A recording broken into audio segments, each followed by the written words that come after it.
Si Luis! Hindi, ipagpupuntahan ko lang sila pero hindi ako mag-stay doon. Bes, wag mo masyadong kainin na natatakot to sa'yo. Sige na. Sige na, sige na. Just say what you're supposed to say. Siguro mamaya, siguro mamaya po kayo umimik. Ganito po yun natin nung pinagawa po kami ng kanta. Wala po talaga kaming masabi. Ano kayang pwedeng ilagay kay Ate Cora?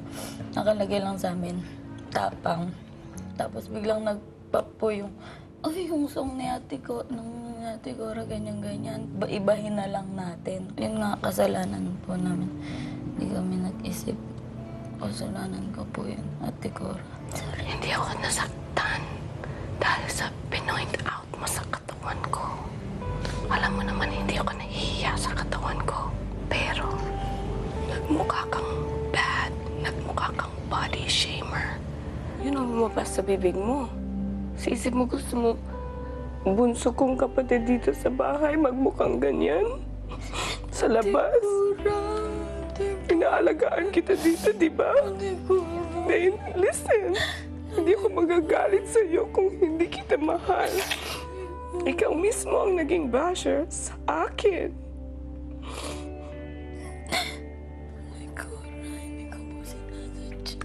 Ma-affected ako kasi nagmukha kang mayabang. Nagmukha kang body shamer. Nagmukha kang isang babae na ayokong maging kaibigan.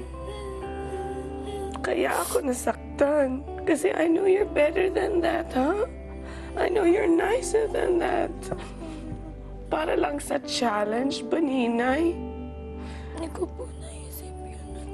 Hindi ka na baby, Bes. Woman ka na at may responsibilidad ka sa sarili mo. Alagain yan. Nandito nga ako para to make myself better. Kasi ayoko yung sarili ko minsan. Masyado kong matapang, masyado kong mataray sa tingin ng ibang tao. Pero hindi naman lagi totoo. At sobra kong pinapahirapan yung sarili ko para lang baguhin yan. Minsan mas gusto kong kumimkim ng galit kaysa sa patawarin ng tao. Pero dahil sa'yo, nagiging better din ako, di ba? Okay? Please, I'm sorry na nagalit ako sa'yo. I'm sorry na offend ako sa'yo, pero dahil sa'yo, lumalambot din ako. Marami akong nagagalit sa'yo. Sorry, Sorry na tinakot kita. I'm sorry. sorry po talaga. Natatakot ako sa inyo. Hindi po ako Kasi tinatakot kita. Ginusto ko na matakot ka. Kasi galit ako. Di ba?